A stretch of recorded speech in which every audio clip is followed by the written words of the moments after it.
RTC ఉద్యోగులకు తెలంగాణ ప్రభుత్వం శుభవార్త చెప్పింది. ఆర్టీసీ ఉద్యోగులకు డిఏ పెంచుతూ తెలంగాణ ప్రభుత్వం నిర్ణయం తీసుకుంది. తెలంగాణ ఆర్టీసీ ఉద్యోగులకు 2.1% డిఏను పెంచింది తెలంగాణ ప్రభుత్వం. 2026 జనవరి 1 నుంచి పెరిగిన డిఏ అమలు అవుతుందని మంత్రి పొన్నం ప్రభాకర్ తెలిపారు. ఆర్టీసీ కార్మికుల సంక్షేమమే తమ ప్రభుత్వ లక్ష్యమన్నారు మంత్రి పొన్నం.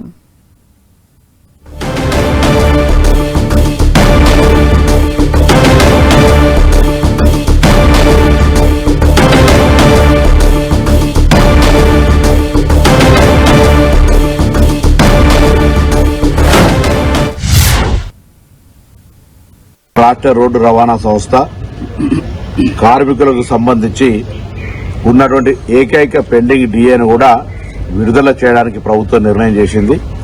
జనవరి 2026 నుంచి 2.1% డిఏ పెంచుతూ పెండింగ్ను కూడా జనవరి నుంచి ఇవ్వాల్సింది కూడా భవిష్యత్తులో సెటిల్ చేస్తూ అందరికీ ఈ యొక్క శుభవార్త తెలియజేస్తాను.